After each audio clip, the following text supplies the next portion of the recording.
Bismillahirrahmanirrahim. Alhamdulillahirabbil alamin. Nyo contoh hasil kerja keras orang kampung ini. Padi hampir panen ini di Aceh nih ya.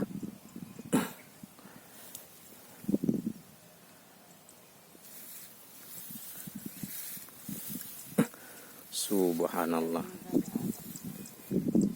Inilah hasil tani daerah Aceh Selatan. Padi, panen padi, siap panen padi, panen duran lagi.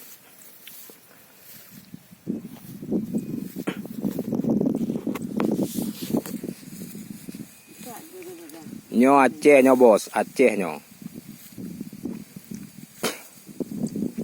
Kampung awak nyo Pak. Nyo Mangging nyo.